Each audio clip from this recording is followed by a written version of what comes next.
From the imagination of Double Fine Productions comes Costume Quest, an epic Halloween adventure. Explore creepy locations, crawling with monsters as you recruit your own pack of costumed heroes.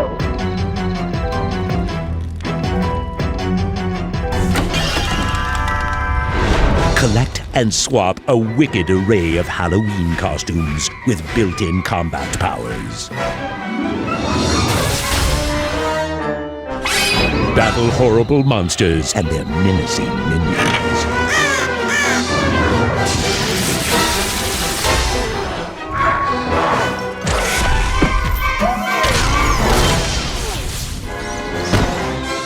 Costume Quest, available on Xbox Live Arcade.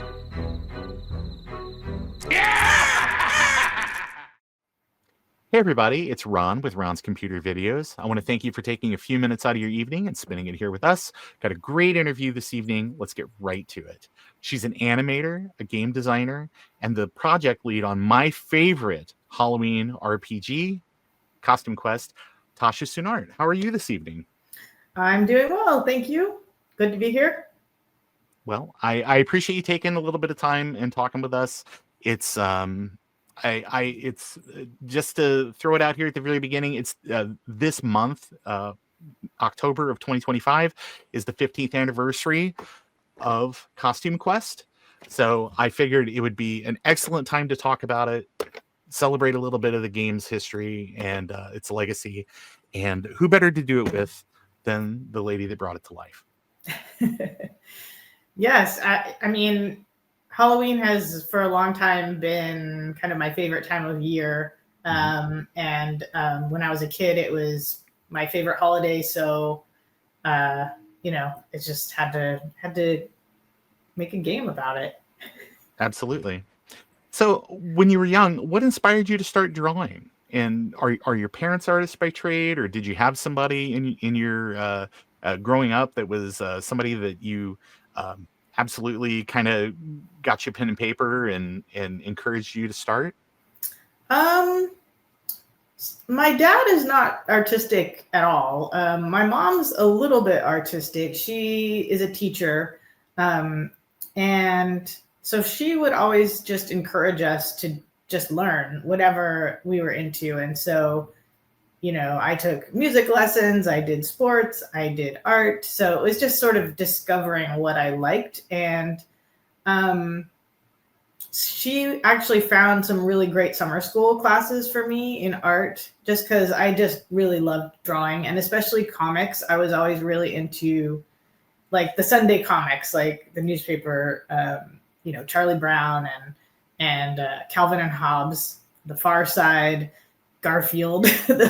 Those are all my favorites. And so that was a big inspiration for me. At first, I thought that I wanted to draw comics when I grew up. Like, I would also copy like Marvel superhero comics and stuff like that. And then when I got into high school, I went to a summer school called CSSSA, which is California State Summer School for the Arts. And they had animation classes, and that was how I got into animation. From there, the summer school was at CalArts, and so I learned about CalArts. I learned about doing life drawing and making a portfolio, and so that kind of set me on the path of going to CalArts, and then eventually getting a job at Pixar. Out of school. So that was kind of my path. Oh yeah. I too, I was one of those people that grew up and just absolutely, I love The Far Side and I love Calvin and Hobbes, and it just sort of, I was one of those kids that would cut them out of the paper and paste them into like a notebook or something like that, so that way that you could kind of you know, keep up on top of those just until the collected kind of versions came out. But I guess this month is the 40th anniversary of Cow Tools, so it is. Yeah, so it's sort of, you know, for Far Side fans, this is kind of a special time of year as well. But some of those early inspirations, looking at other people's comics and uh, sort of like tracing and learning the style and figuring out how to, kind of train yourself to make those same movements and basically to be able to replicate other people's style. Do you feel that that's really helped kind of informed what your style was later, Mhm. or was it more of studying the classics and maybe doing studying anatomical sort of drawings and things like that to figure out how to draw things, and then animation with making them move? But kind of what is it that kind of informs you as an artist? Um, I mean, in the early days, like in college, high school, college, like I would say it's a combination of both of those things because it was, I did a lot of life drawing and, learning how to draw something from life or quickly. That's part of the foundations of animation. And also working on timing. That's a big thing in animation, is just observing and working on timing. And yeah, I copied a lot of comics, but then I would make my own comics that were kind of inspired by, other comics. Like I really loved Life in Hell, which is Matt Groening's comic Yes. before The Simpsons. And The Simpsons, like when it first started, like on Tracy Ullman, that was one of my favorite shows. I was never that into like animation, like movies and things, like Disney movies, like the classic Disney movies. I was really into the Muppets. Kind of simpler designs. I don't know. And The Simpsons really appealed to me in that way, of these kind of, there's something goofy and quirky about them. So I definitely liked that sort of style in animation rather than kind of the more, I guess, classic Disney style. And so that was, it was interesting because I actually wasn't expecting Pixar to be interested in hiring me because I had this kind of style in my student films that was inspired by The Simpsons. It was sort of more, I guess, limited animation. But they were interested, they were interested in like ideas, like people who had different ideas. And so that was right after Toy Story 1 had come out. So this was when people were first starting to do animation on computers.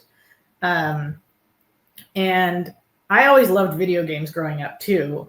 Since I had an Atari and an NES and Super Nintendo, like I was always really into video games and messing around on the computer.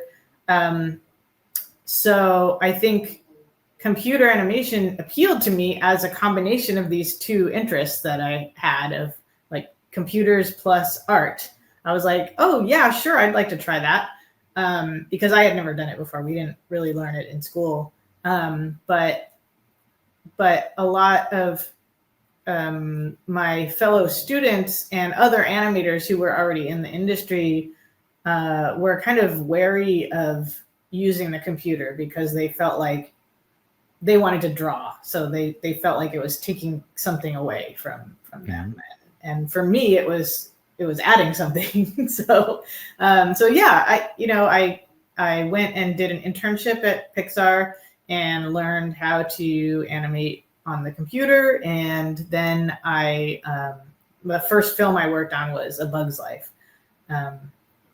So that was how I got started at Pixar.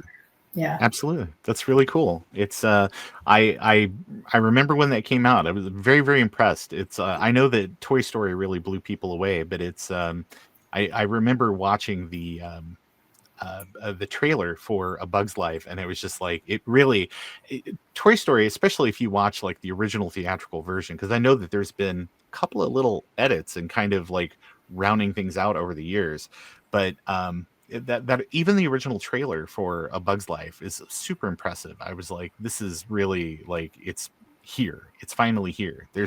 I don't see any Tron. Right. I don't see as many primitives in this. It's it's less Tin Toy and it's more the things that came later. But yeah. Well, we've improved a lot over the years, but yeah, absolutely. Yeah. Do you have a favorite animated film? Maybe My Neighbor Totoro. Yeah. I really like Studio Ghibli's films. But like I said, I don't watch a lot of animated films, except now that I have a kid, I've watched a lot of them, and also just like stuff that I have to watch for work. But I would say I play more video games than I do like watching movies.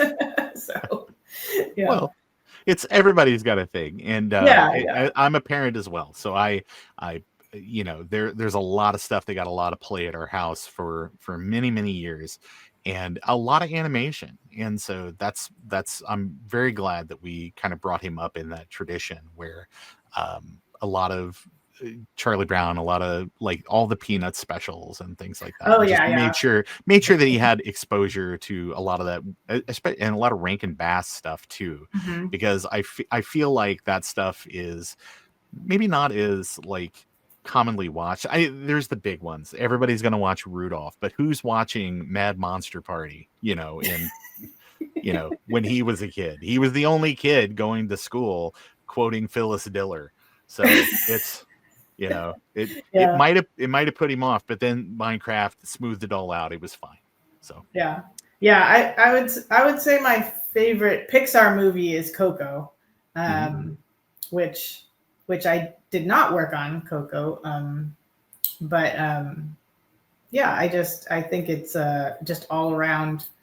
It's beautiful. It's emotional. It has good music. It's funny. Like yes, I've watched it many times and it still entertains me. So yeah. I'm a big Monsters Inc. fan just because I feel and that because that movie has changed for me over the years. It's when watching it when it first came out, I was kind of like, oh, that's a very cute movie, and then you watch it as a parent, and you're like, oh, okay. It's like there's levels. It's like there's levels on all this storytelling. It's amazing. Oh yeah, that was how I felt with Finding Nemo because when I worked on Finding Nemo, I felt like I could relate to Nemo, but now watching it later, I feel like I relate to Marlin, like the parent, right? Yes. The overprotective parent. So yeah. It's all these stories are about growth and change, and so it's kind of that's a lot of people's experience. So it's nice that this stuff exists in a way, because I mean, when I was very young, you had a couple weeks to watch something because the cycle was longer. So it was like, if you wanted to go and watch a movie, it didn't matter what it was going to be in theaters for a couple of weeks because that was the only way that the money was made back on that. So and then there really wasn't a home market at that time. So you had to wait the one night a year that The Wizard of Oz was on TV, or the one night a year that Mary Poppins or something was on TV. Right. It was more of an event. Yes, it was the event or the scheduled viewing and all of that. It's you literally were glued to the TV on Sunday nights or something, because that would be you might get to watch Dumbo. Who knew? So, but talking about kind of your education and building your skills and things, you talked about attending CalArts. I know that is largely the factory for so many people that have kind of gone on. I don't want to say factory, but it's basically it's where everybody comes in, and it really produced so many talented people, yourself included. I mean, I understand that was the place where you went, but was that also part of that decision that you were going to, like, I've got to go to CalArts if I'm going to break in and I'm going to make art my profession? Yeah, I mean, sort of, because so this was, I guess, the internet was barely started when I went to CalArts. So, there wasn't a lot of knowing like other schools that were out there. Like I know that there are other schools now, but at the time there was pretty much just CalArts was the place to go if you wanted to get into animation. And now there's a lot more. It's a lot more accessible, and even just like home software you can use. But at the time, it was sort of like, okay, this is the path. And so, and plus I lived in Los Angeles already. So that does help. I still, and so I still lived at home and, could commute to the school. And so, but like I said, like from there, I had no idea where that was going to take me. And just sort of, a lot of it was the right timing, because it was right when computer animation was first getting started, and just being there at the beginning of that to kind of take advantage of that situation. But also, I think that my storytelling and my sense of humor was what led to me kind of, getting hired at Pixar, because that's what they were looking for, was like people with kind of different ways of thinking, I guess. Yeah. Absolutely.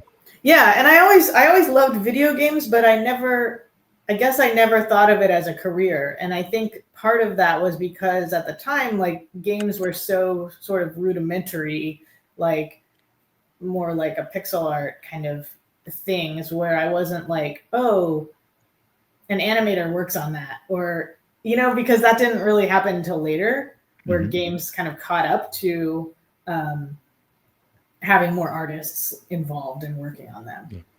And so after working at Pixar for a while, there was a time when I felt like I was kind of doing the same thing.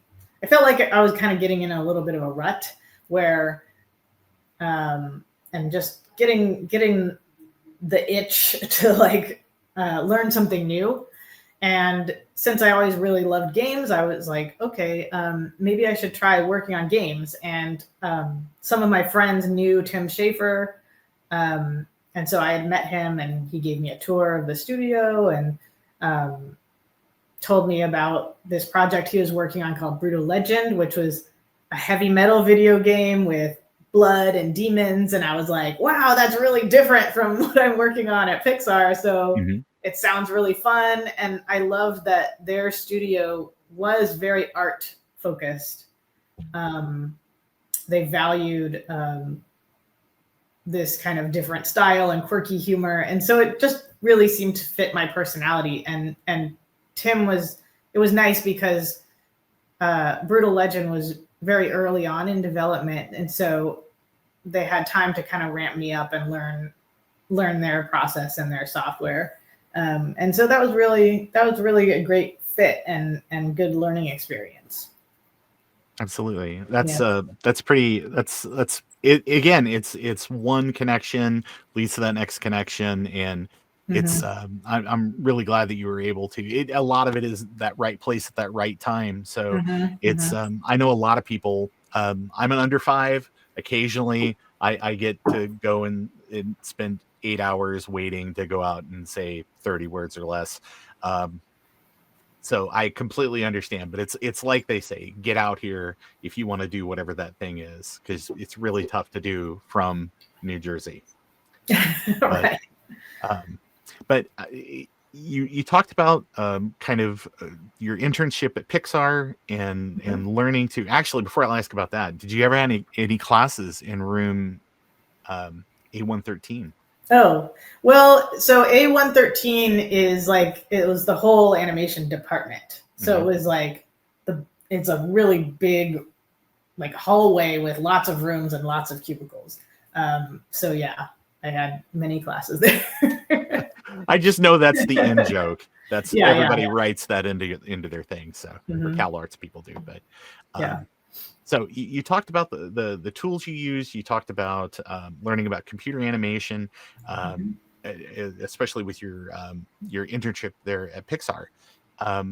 Have you ever gotten pushback about, especially in those early days, about using computers and the idea that maybe somehow like lessened the art that people produced? I mean, not at Pixar. Sure. Like at Pixar, obviously everyone's like open to that idea and open to learning about the technology. I think, some of the other students at school or some of the other animators who were already working in the industry were a little, nervous about it. I think because they were very attached to drawing and the process of, flipping the pages and, not wanting to give that up. I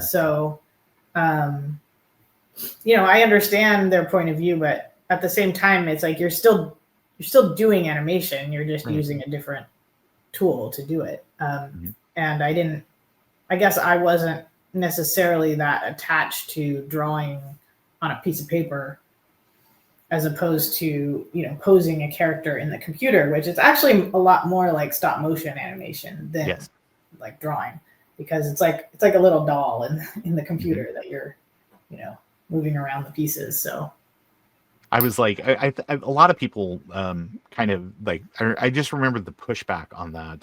And it was like that it was, oh, well, this is somehow like less, or there it's a cheat or something. And I read something maybe in like Starlog or something back in the day that was that I know that the person's point was that if Ray Harryhausen had these tools, these are the tools he would have used. And I think it was maybe something that was kind of like in connection with Jurassic Park, where because you had originally it was going to be stop motion animation and things like that, and then computers kind of caught up right at that exact time where you could have these amazing effects and and it kind of replaced. So like Phil Tippett ended up becoming the wrangler for, or I think he's credited as like the dinosaur wrangler or something like that for the film.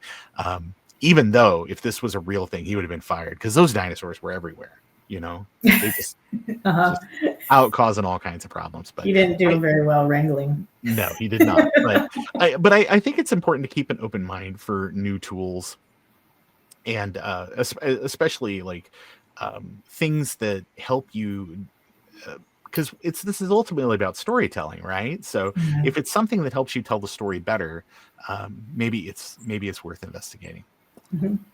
So, but you worked on a lot of great stuff at Pixar, and in the pre-show we talked for just a minute or so about For the Birds, which growing up, my son, that was his favorite, because I think we had like a DVD of just tons of the shorts and stuff. So it had like Tin Toy and and all of those, and that was the one. Like there's literally like a hole burned in the disc from the laser of having to rewatch For the Birds over and over again. Sorry. No, it's just fine. It's entertaining. It's okay. It's not like it's okay. You put on Baby Shark again or something like that. Thank goodness he was older and we didn't have to deal with any of that.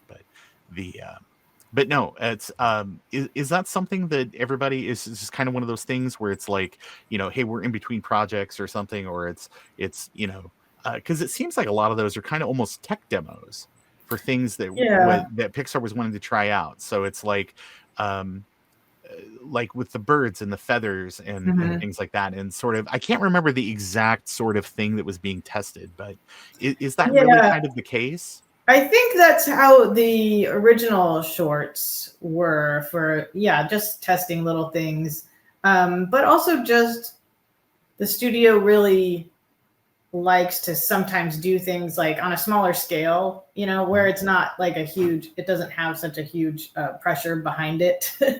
Like you can tell a story that's like just a small little bite-sized story instead of a big expensive epic. So I think some of the first ones were to explore different technologies, but I think the ones that the studio does now are a lot more kind of like people's just kind of personal passion projects.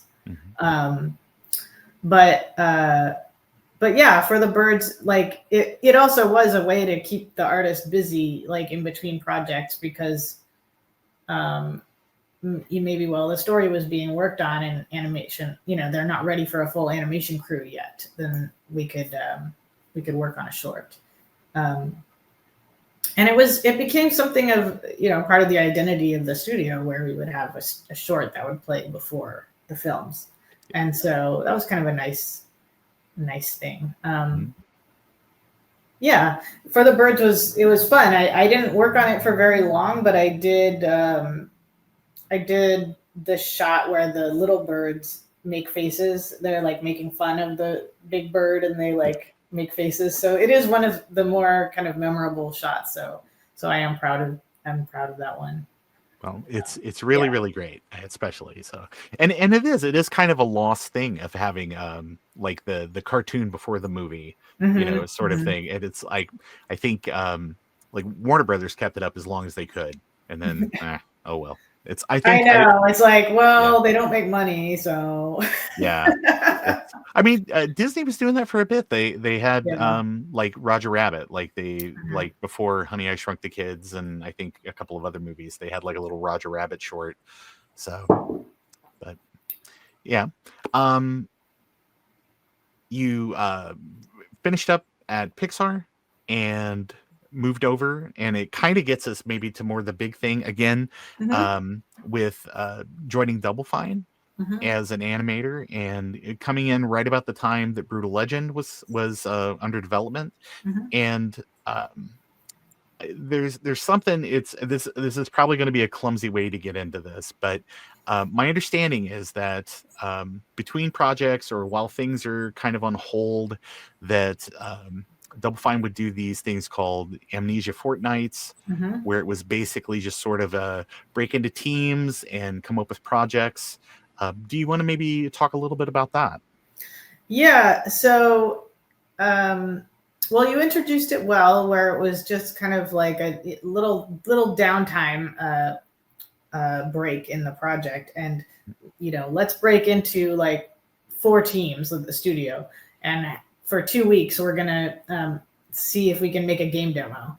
And so Tim chose, I think it was like 4 ideas for the one. This was the first Amnesia Fortnight that the studio did. They went on to do more after this, but and I think we may have ended up making all 4 of the games. Anyway, at least 3, because there was Stacking, that was the Lee Petty's game, and the tank game. Anyway, we ended up making at least 3 of the games for reals. But one of the concepts ended up being like a Sesame Street game. Oh yeah. We did. Yeah, we ended up making that one too. With Sesame Workshop. So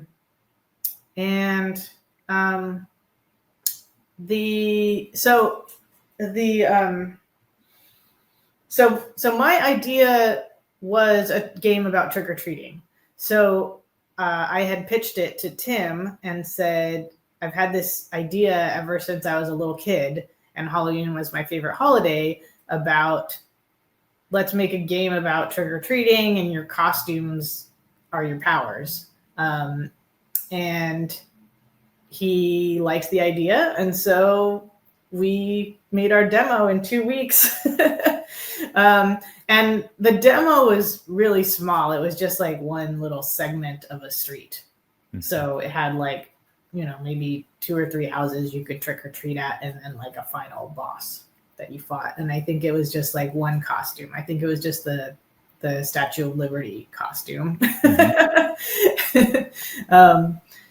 Yeah. Made sure it's the most important costume. So it's a good one. Yeah. And Yeah, and so then, after we had made these little game demos, and what ended up happening was that Brütal Legend, we were thinking that we would go on to make a sequel, Brütal Legend 2, but then that got canceled, and so the studio was like, what do we do now? Well, we have these like 4 game demos, let's shop them around. Mm-hmm. And so we pitched Costume Quest to a few different publishers, and THQ was the one that ended up picking it up. It was very difficult because we had a very low budget and very short amount of time. They wanted us to make the game in like 9 months because they wanted to release it like right before Halloween, which is like, okay, well, we probably should. So I guess we'll. So I don't know, originally the scope was a little bigger, but then because we had only 9 months, then we were like, okay, well, I guess we can only make, I don't know, 3. I think we only ended up making 3 neighborhoods, 3 or 4. We had, of course, like our whole long wish list of costumes that we wanted. So it kind of got pared down to like, okay, well, what are our favorite ones and what's a good mix of costumes? So that was really cool because before that I was a lead animator, so I was mostly concentrating on animation, but then with Costume Quest I was a project lead, so I got to be involved in a lot more of the game, like game design and writing and character design and putting the whole thing together into a package. So that was a really, really good experience, but also kind of stressful. And I was working a lot, like 7 days a week on it, just because I wanted it to be so good. I really cared about it. It wasn't because they were making me work 7 days a week. It was just because when you really care about something, you're just like, you're trying to go to sleep and you're thinking about it. Because, quiet brain. Yeah. So yeah, it was really great. But then, it was also a lot of work. Yeah, no doubt. It's, but it shows. It really shows in the game because it's a lot of fun. It has a lot of polish for something with such a tight turnaround. It's consistently fun. It oftentimes you will play something and it's you get kind of stuck in like the rut of a grind or something. Mm-hmm. But this, especially in an RPG, but this actually, you don't have to grind as hard as you think as you might. Because I think the first time I played through, I was like, I have to get every last piece of candy. I have to get every last little thing. And you can turn it into a collectathon if you want, Mm-hmm. but it's also very casual, Mm-hmm. which is nice. Yeah. And maybe that's sort of a benefit from having the schedule be shortened so much that we didn't have to pad it out, with extra stuff. It's very lean. Mm-hmm. It's very much, it's like we're getting right to the point of what we're going to have to do. It's like, there's not 50 side quests. We've got this mission. You're trying to save your sibling, and you pick up some friends along the way. You pick up some abilities. You might, you're probably going to go out and try to level up and things like that. But I mean, you can get to the end of the game at like a really low level and still complete it. So I think that is really good because it lets maybe like casual people, lets kids that are like, this is their first exposure to like a role playing or like an RPG.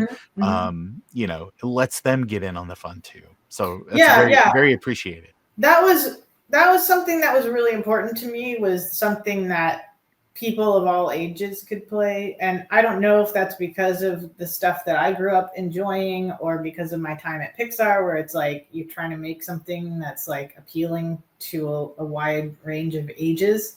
But, when we would have play tests with kids coming in to play it to make sure that they could get it. Yeah, and I think overall it was pretty successful in that.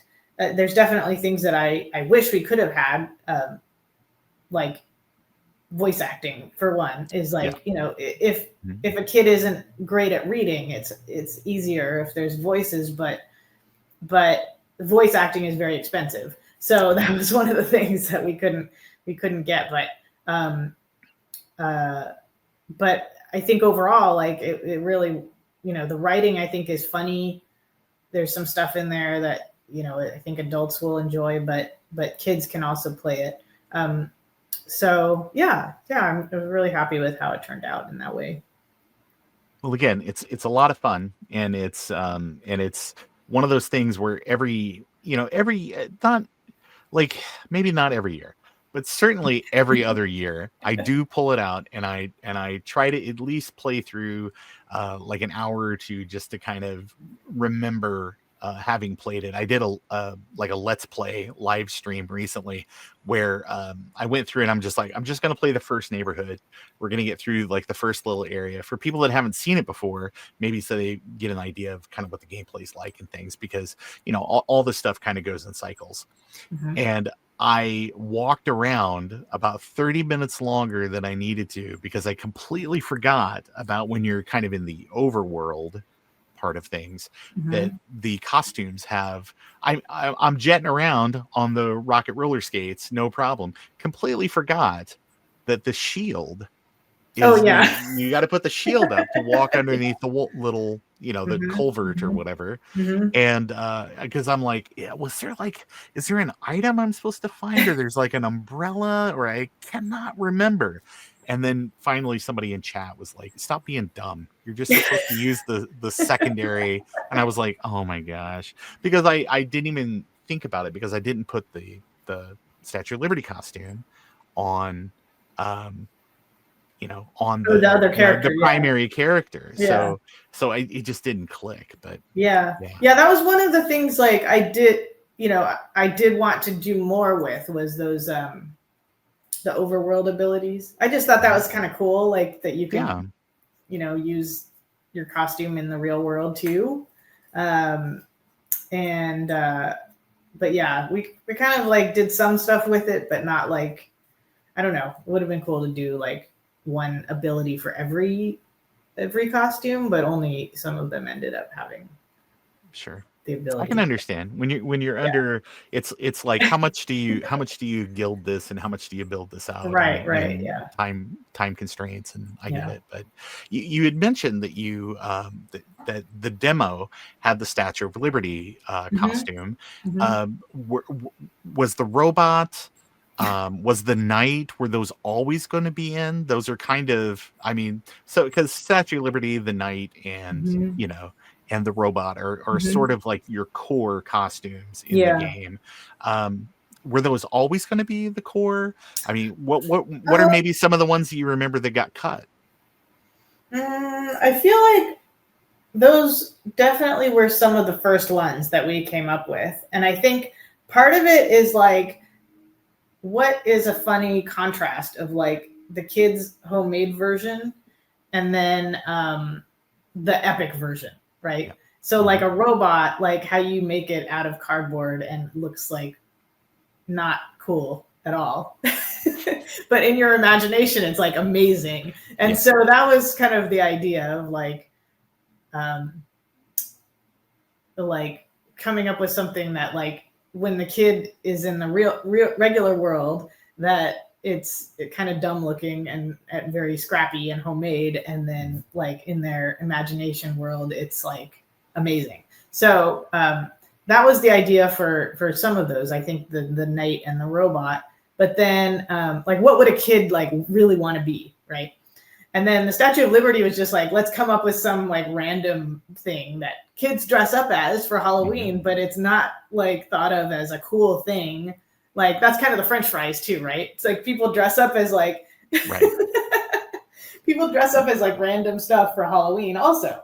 So it was sort of this combination of like, okay, some of the costumes are actually like really cool and some are just like funny and random. You know, and some of them were, based on like costumes that I had as a kid. Like the unicorn was one of the ones that my mom always made Halloween costumes for me and my sister when we were growing up. And so one year she made us unicorn costumes. Like my sister was a white unicorn and I was a black unicorn. And so that was why I really wanted a unicorn costume in the game that like became like this epic unicorn. And it was also very important to me that the boy characters and the girl characters could wear all the costumes. Like I didn't want to like restrict anyone. And so, you know, having like a mix of like, I guess, traditionally boy costumes and traditionally girl costumes, but anyone can like wear any of the costumes. That was kind of what I was looking for. Yeah. And I think we cut like a clown. Like, I think we were going to have a clown, but I think the clown may have ended up in the second game, the sequel. Yeah, originally there was like some other, like we definitely had like a long list. It's hard for me to remember what all of them were, but yeah, we definitely had. But it's been 15 years. I understand. Yeah. So, but no, I think the costumes that did end up in the game are fun and they're very iconic. Especially for things that I remember as a kid that grew up kind of in the late 70s and in early 80s, and just the homemade costumes and things. I mean, there were people that had the Ben Coopers and stuff, you know, but those kids couldn't eat candy at the end of the night. Their tongues were all shredded from like the little slit in the mask, you know. It's but I was doing perfectly fine with my like homemade like you know, Magnum PI or something like that. I swear I cannot remember. There's a Halloween that's in my memory somewhere where I was either Magnum PI or one of the guys from Simon and Simon. I had a real weird childhood. That's great. That's a good one. Fine though. But yeah, and the Space Warrior is based on like me trying to dress up as Darth Vader, but you know, failing because like I didn't have anything. Like it was just like random like skateboard pads and things because that's what I had around the house. But you had fun. That was the whole point, right? Yeah. And I think everybody just sort of had the we've got the Darth Vader costume at home type of situation. So it was like things were a little permissive. It's not like watching a sitcom these days where everybody looks like they literally have a costume department that was super excited to make a Halloween episode. It's everybody looks too good. Make everybody look a little crappy. Let's make it look like real Halloween. Come on. Yeah. In our demo, I think one of the things that didn't end up in the final game was that there was like a store that was run by a monster where you would take your candy and you would trade your candy pieces to buy costume pieces. And that was one of the other things that was like very ambitious, but didn't actually make it into the final game, which was like that you could combine costume pieces. So you could have like a robot body and a Statue of Liberty head or something like that. And then you would become like some weird robot Statue of Liberty. But yeah, the number of combinations just became like kind of undoable because it was just got too crazy. But I still like the idea. I think it's like a really weird, fun idea. No, I like that. I like the idea of like mix and match on all the stuff and just kind of letting people's imaginations kind of guide the way. Yeah. You talked about we talked about costumes. We talked about kind of the getting things going with the game. The characters are the characters based on anyone that you know? Are they based on real people? Do you know fraternal twins? Well, so originally it wasn't twins. It was the character Ren. That was the main character. And that was one of the things, the feedback that we got when we pitched the game. They were like, why don't you make it a boy character? I was like, why can't it be a girl character? Well, I don't know. There's hardly any games with there's hardly any media at all with male protagonists. I don't know if you've seen. So anyway, so some publishers asked if we could make it a boy character, and this was my compromise. Like, okay, well, how about there's a boy and a girl, and you can choose. So that was my compromise, which was like, okay, they're twins and they're Ren and Reynold, and then you can choose, and whichever one you choose is like, you have to rescue your sibling. So it just it made some of the dialogue we had to switch a little bit, but really not that much. Like the game is basically the same, like whoever you pick, but that was sort of like our little compromise, and not having to make the boy the only main character. Right. And Ren is not really based on anyone. I mean, I guess me, but like she was just a character that I made up. But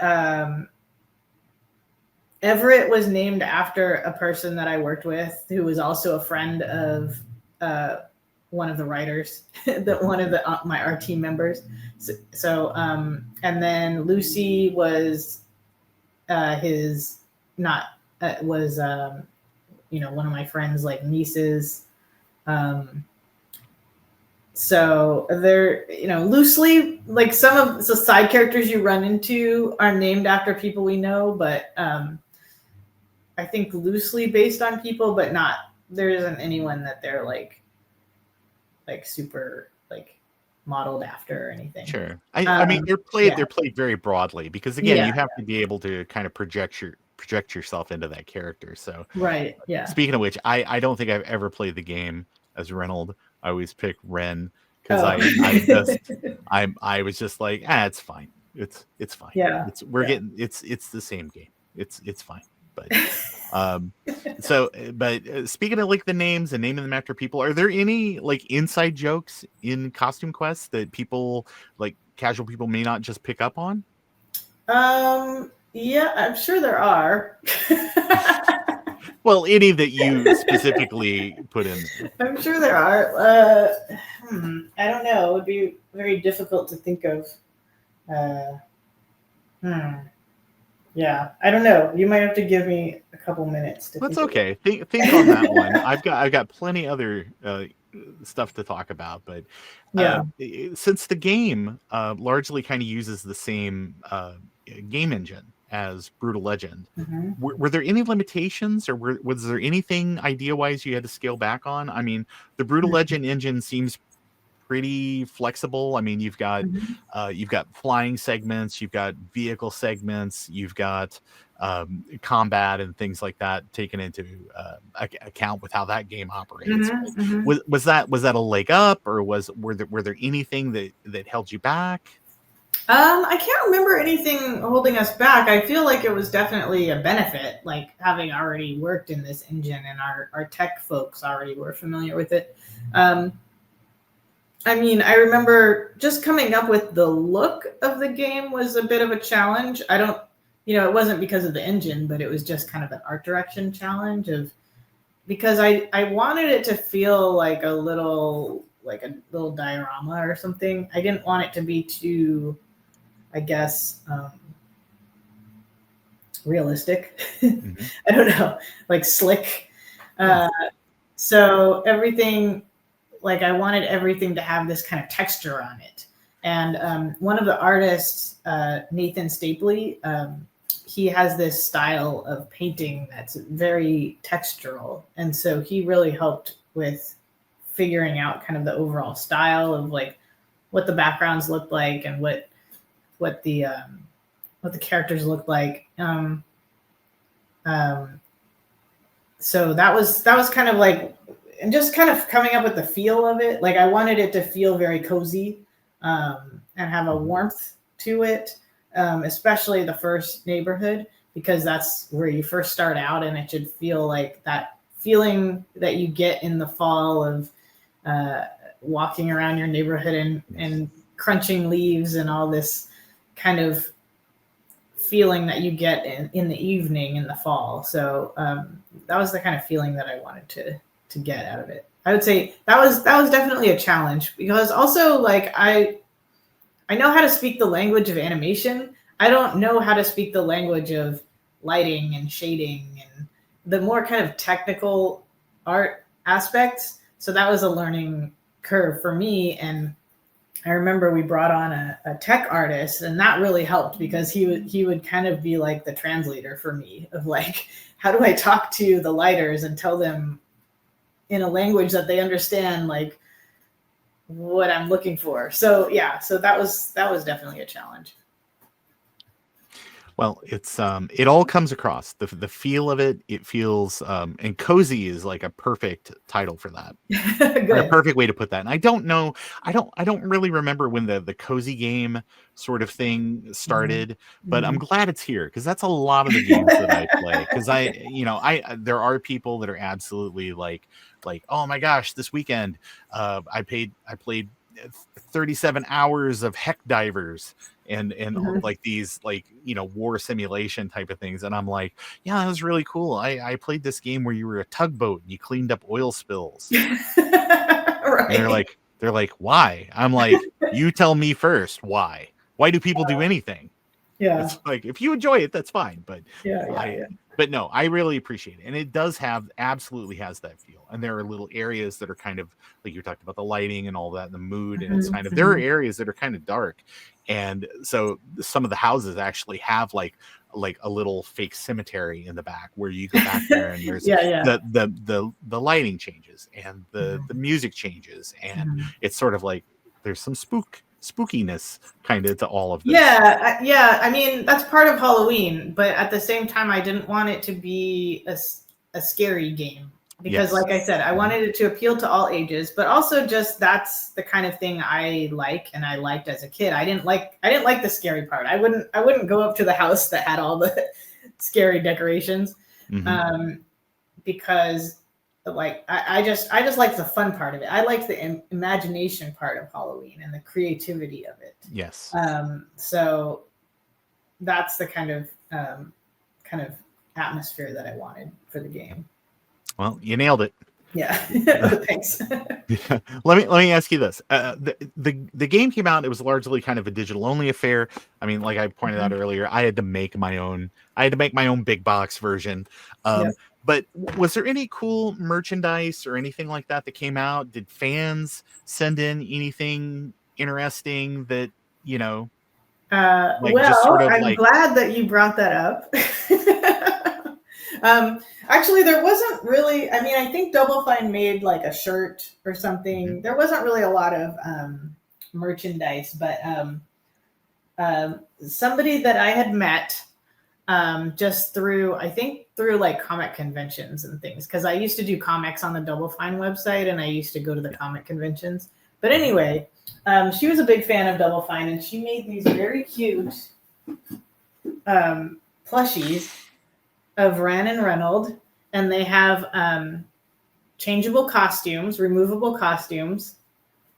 This is the French fries. Like you can take their costumes off and change their costume. Anyway, they're very cute. And her name online was AnnaTheRed, and she went on to become like a plush designer at the Behemoth, which is the company that made Castle Crashers. Yeah. Wow. Yeah. So she used to. Those are super cute. I know, they're so cute, and so of course I keep them in my office to look at. That's great. And so I don't think there was a lot of merch. I always wanted there to be those little. Do you remember, like, probably like when we were kids, those little figures where you could snap on the costumes? Yeah, it's kind of like a Polly Pocket kind of thing where you'd press the outfit or the uniform on the front.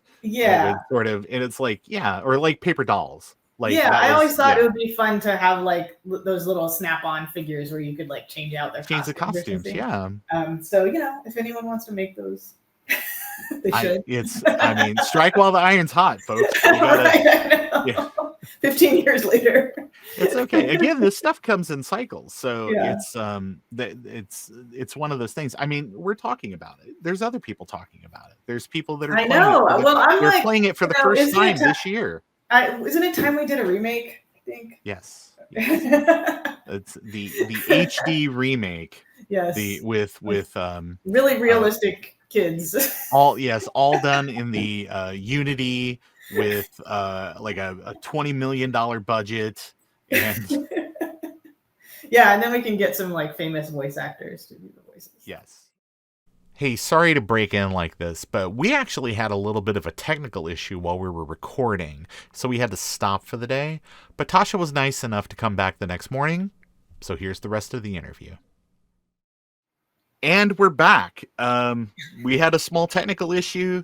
Tasha, I really appreciate you coming back to do the tail end of this interview. So yeah, no problem. Great. So we'll just pick it up kind of from where we were.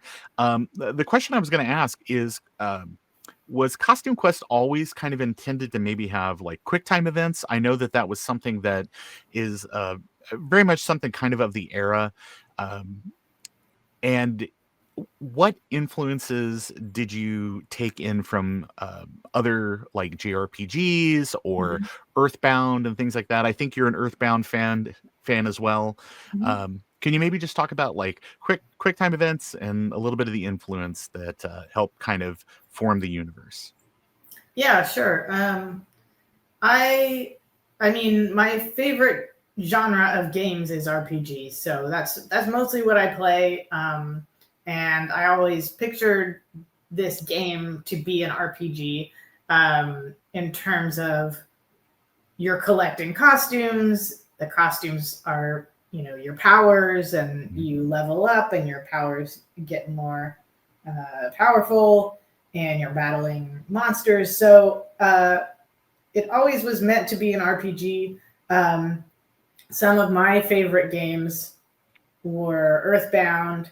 I just love, I don't know, for some reason it's like cool when there's a game that has a little bit of a different setting, where it's not just kind of your standard fantasy setting, but I do kind of like RPGs that play with that a little bit, where it's in the modern day or sci-fi or something a little different. Not everything needs a fantasy setting. You can right. contemporize things for sure.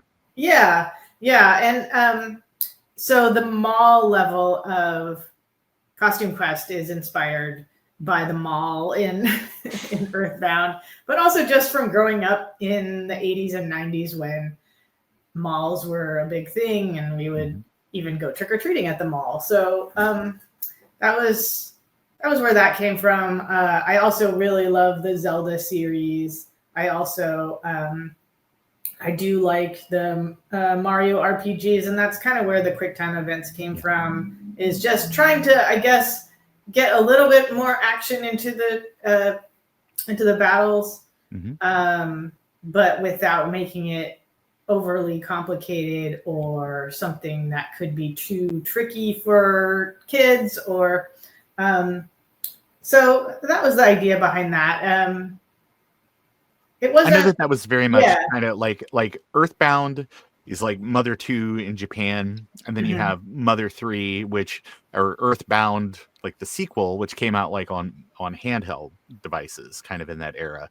And that one does incorporate a lot of QuickTime event type things, and I appreciate it because it helps keep you engaged. Like you're actually it's less like, okay, do the math and let me know if I win. It's you can actually, you feel like you have more of a hand on the tiller, kind of influencing the outcome. Right. Yeah. And let me think if there's any other. I mean, I think those were kind of the main influences. And yeah, of course, like the other big influences, things like holiday specials, like the Peanuts classic holiday specials. I really wanted the tone of the game to feel very like authentic and sweet, not sarcastic. Right. More like wholesome, like those old holiday specials. And so that was another big influence.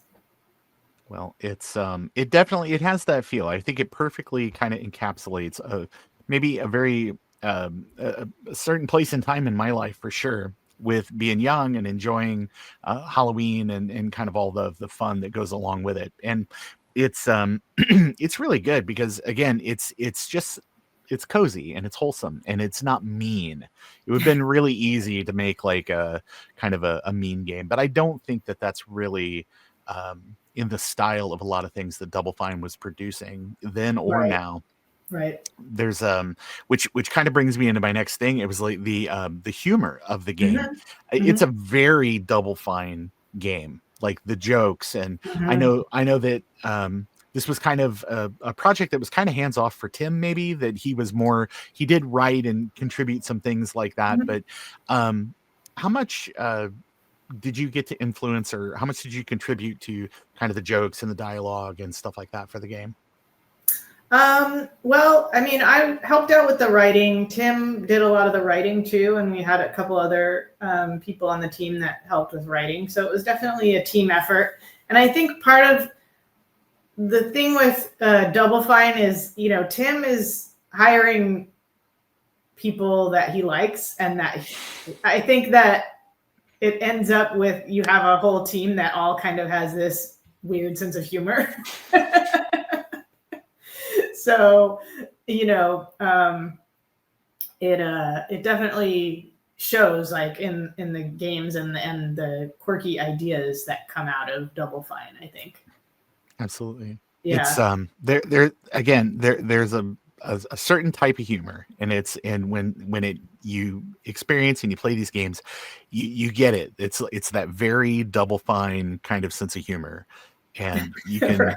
so it's good. You get a bunch of like-minded people together, that you don't have people that are like, oh, you don't understand. This has to be like a very serious exploration of the beginnings of Halloween and the importance of dental care after eating candy. And no, it's a fun kind of collectathon where you go in, you can, because that's something else I do kind of like, is you go around and do things and you can pick up the cards, so that way that yeah, so it's perfect, because I'm one of those garbage pail kid wacky labels kids. Oh, I was really into Garbage Pail Kids, and you can definitely see that influence. Yes, so that's why this really, it just speaks to me, because I love all the little funny product names and all of that worked in there. So yeah, I don't know if you remember. I feel like there was some kind of like a like these stickers that you could get that were like these gross candies, or I don't know. It just feels very like 80s, 90s, like. Yes. It's and I know that like there was Tops that did a thing that was called like wacky packages or wacky labels, depending on what that's the thing I'm thinking of. area of the world you're from, and it would be, it's like booger candy and things like that. And it was all gross out kind of humor, which is for being a young person, it's kind of like, yeah, it's awesome. Yeah, it's like and kind of Raz Mavlian was the artist that did all of the creepy treat cards, and he's really good at that kind of like weird, kind of gross, but also kind of cute. Yes, they're all, it's a lot of really good puns, that's for sure. Yes, that was really fun thinking of all of those. Well, I know that you worked on a few other things there at Double Fine, but then you did leave and you went back to Pixar. I know that you may not be able to talk about things you're working on contemporaneous to this conversation. There's always new things that are coming out all the time. Certainly don't want to get you in Dutch with anybody. So, but are there any cool projects or things that people might have experienced either at like the parks or kind of because I know that it's not just parks anymore. It's, I mean, there's media experiences, there's restaurants, there's, I mean, everything that's kind of surrounding these properties. Are there any cool things that you made contributions to that people might have enjoyed if they were visiting like California Adventure or Disneyland or Disney World or any international places? So, well, first of all, I have been able to continue working with our interactive team here at Pixar. So, at least, I still have like a toe in the games world. I was involved with Kingdom Hearts 3. So, Kingdom Hearts 3 was the first Kingdom Hearts that had Pixar characters and worlds in the game. And So that was a lot of fun to work on, of course, like being a big Square Enix fan and RPG fan. But that's sort of like my side gig. My main job now is a creative director in our theme parks group. And so anything that's in any of the theme parks or the cruise ships that has Pixar characters, then I am involved with. It's really cool because I feel like it's sort of a combination of all of my different skills that I've used like throughout my career. And a lot of theme parks attractions are interactive. I did work on the refresh for Turtle Talk, and we did play tests like exactly like how we would do in a game where you are testing, because it's basically a branching narrative is Turtle Talk, where the character is reacting live to what the audience does. So much like if you're playing a game, you want your game to react to the player. So we do kind of similar things in like theme parks and games. Let's see, another thing that I mean, one of my big recent projects was the Pixar Place Hotel, which is in California Adventure, or it's near California Adventure. And yeah, that was a really cool big project. And it's almost like curating a museum, because we had to pick out like all of this different artwork from our archives. And I got to design some of the characters in there. And there's like some pixel art characters. See, again, my gaming background comes up, but there's these pixel art characters that we did out of like pool tiles. So they're like kind of like a mural. It's out in the snack bar area. Oh, yeah. So that was a lot of fun too. But currently, two of my big projects that I'm working on we're making a Monsters Land for Florida. Very cool. For Disney World, and we are doing a Coco attraction for California Adventure.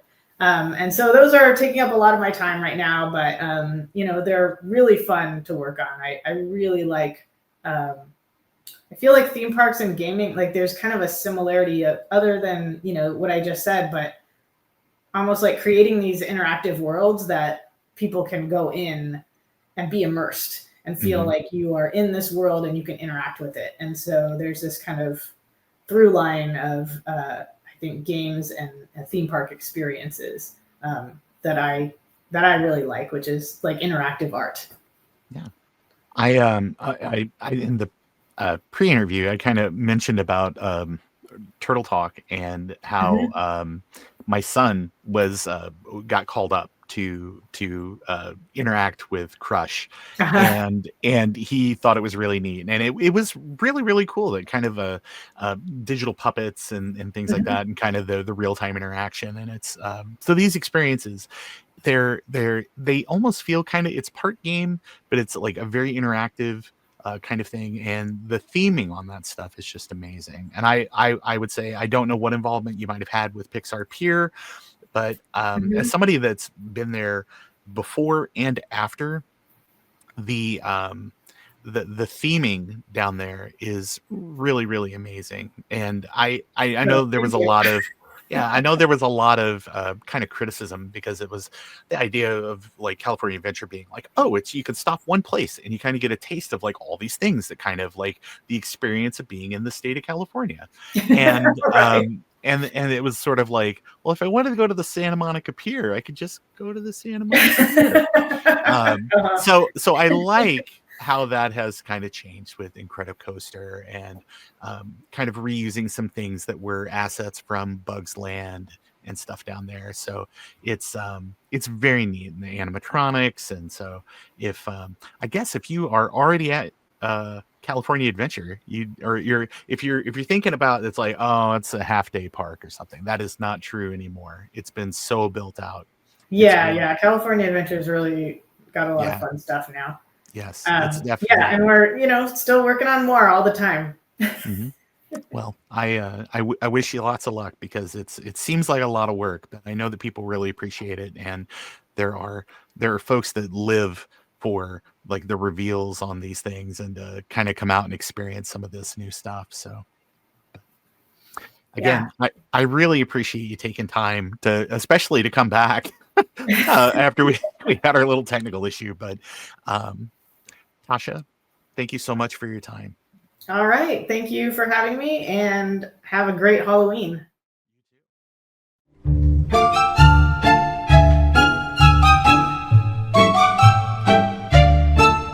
Hi, I'm Tasha Harris, and I'm the project lead on Costume Quest. Costume Quest is a Halloween-themed RPG in which you play as one of a pair of twins, a brother and sister, and you go trick-or-treating and collect costumes. And as you're trick-or-treating, your either brother or sister, whichever one you don't pick, gets kidnapped. So the whole objective of the game is to rescue your brother or sister.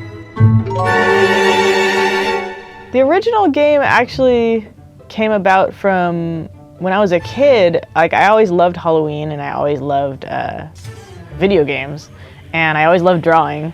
So I remember just drawing these little trick-or-treating kids, like, when I was a kid, and like it just kind of has been kicking around in my head ever since.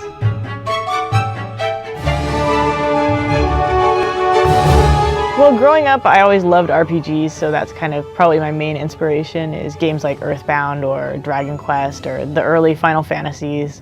Yeah, I guess my main objective was I wanted to make something that felt kind of like those old games in a nostalgic kind of way, but updated. So like the graphics are nicer, like, you know, the gameplay mechanics are a bit more polished. So it's kind of like taking the old style of game, but applying what we know as game developers now to the old style of game. There's not a lot of RPGs out there that are funny. There's not a lot of games out there that are funny, but you know, and I think just the Halloween theme is kind of pervasive throughout the whole game, and I think that really gives it a sense of charm and style that's unique.